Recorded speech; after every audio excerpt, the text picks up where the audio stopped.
Hello and welcome to the France 24 interview. Our guest today is Kristalina Georgieva, who is the European Commissioner for International Cooperation, Humanitarian Aid and Crisis Response. We're going to begin with the situation in Mali and in the Sahel region. You've been there quite recently. The European Union is trying to boost its aid to the region. What is the situation there that you saw on the ground? What is the main concern right now?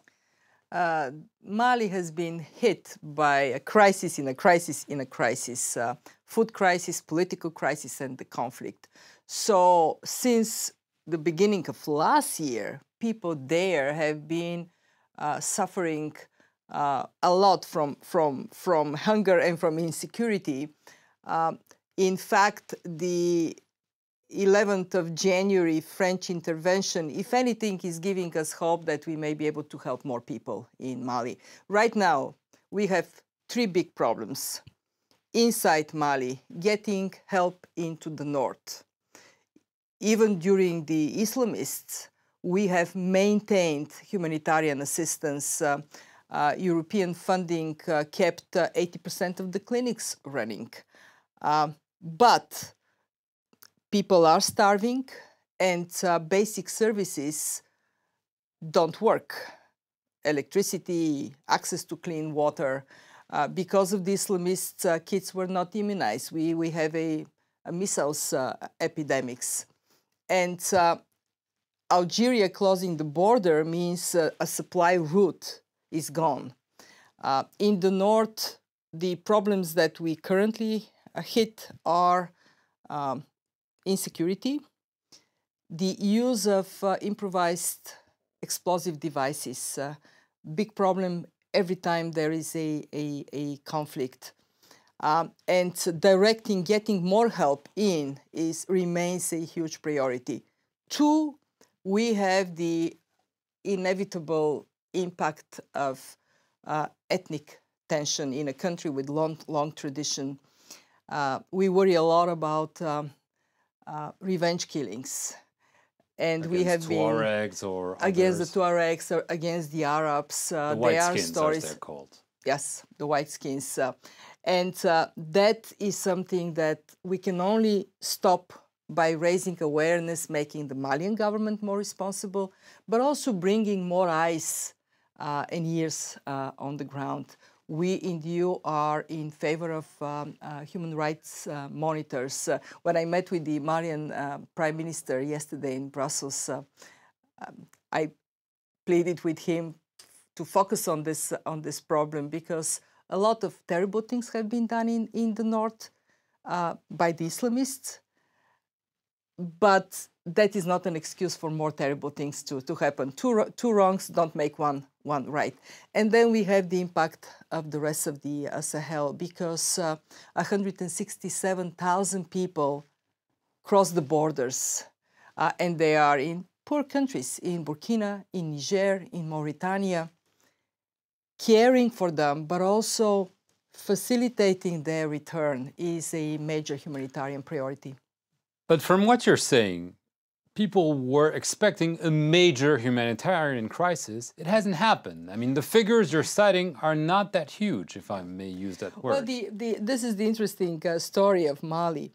There was a major humanitarian crisis in Mali. It was not created by the French intervention, but it was there. I mean, Mali, very few people know that, but Mali is the second country after Somalia in mortality among children under 5. Poor country with very fast population growth.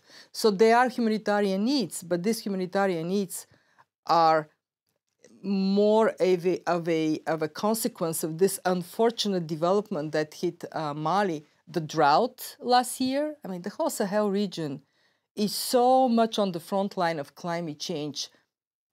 3 major droughts in 7 years, 2005, 2010, 2012. People can't even recover it. The next drought is hitting.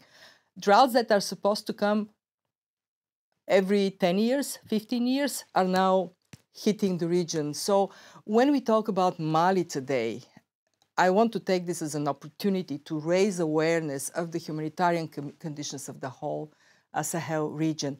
It has to be a major priority for us to help this region be more resilient, because more crises are going to come. But you're right, it was not the development, the fight against terrorism that has caused the problems in Mali. The main issue is food insecurity, as it's known. 4.2 million Malians are at risk. I heard 10 million in the region. This is this is a major issue, and of course, as always, it is the most vulnerable that are most severely hit. In every crisis I go to, 80% of the victims come from the 20% poorest people, and usually, who suffers the most? Children, especially children under 5. In Mali, we Europeans, we are providing treatment for 60,000 acutely malnourished children. Without us, they will perish. And of course, the destabilization means that in many places, things that were there before the conflict, like electricity or water, they're gone. We have to make sure this is rebuilt. I mean, the European Commission is providing 385 million euros development aid, 250 million, stabilization of the local authorities, 20 million, and humanitarian aid, 115 million. We just increased by 22 million, so we can tackle the needs of people, help stabilize the country, and save lives. Another country where the European Union has intervened in humanitarian aid is Syria. Obviously, this is a much trickier situation politically, militarily. You've recently pledged at a donor conference in Kuwait, January 30th, I believe, 100 million euros after already pledging 100 million euros. Is this helping at all? Well, the contrast between Mali and Syria, in Mali, things are getting better. In Syria, they're getting worse and worse. Yes, our money is helping, providing food, medical care, during the winter, tents, blankets, to some million Syrians that are in need inside the country. And we are helping the neighborhood. I mean, the flight of Syrians is heartbreaking when we think of the impact it has on the neighbors.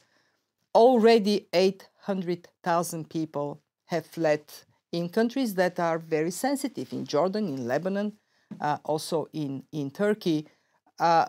In a month, we may be hitting 1 million refugees from Syria. But what is most scary for the humanitarian conditions there is, where is the end in sight? Without a political solution, how we bring an end to this suffering? But also one question people are raising, are you sure your aid is getting to the right people? Because there's obviously government control, and there are questions about how they're handling the money, who's getting it. Are you concerned by that? For the European funds, for those that come from our taxpayers, no, because we have taken the usual precautions to make sure help gets to those who need it. By working with organizations that are professional, we have insisted and we have gotten permission for 11 international humanitarian organizations to operate inside Syria, and of course the UN.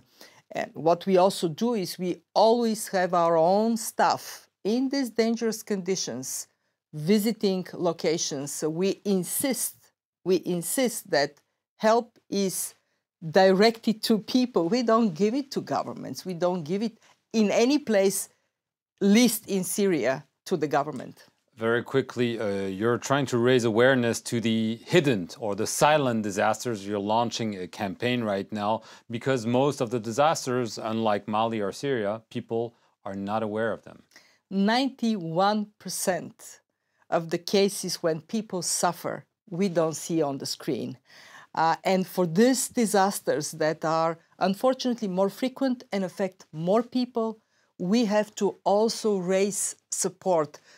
Mali, Syria, we can raise money, money from governments, money from people. But extreme cold in Mongolia, or dengue fever, or Ebola in Uganda, you don't hear about it.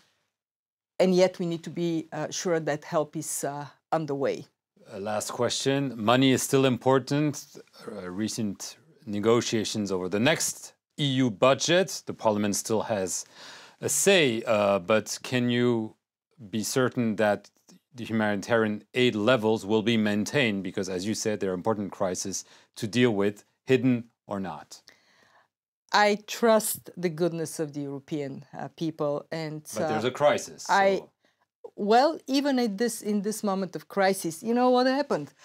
2010, 79% of the Europeans were in favor of humanitarian aid. 2012, 88% of the Europeans are in favor. You will need? And on that basis, yes, I'm confident that when all is said and done, and of course we are still in a process of negotiation, it will not be on the back of the poorest, most vulnerable people that we will be making savings in Europe. It's not our character. Okay. Kristalina Georgieva, thank you very much for sharing your thoughts with us, and thank you very much for watching this interview here on France 24.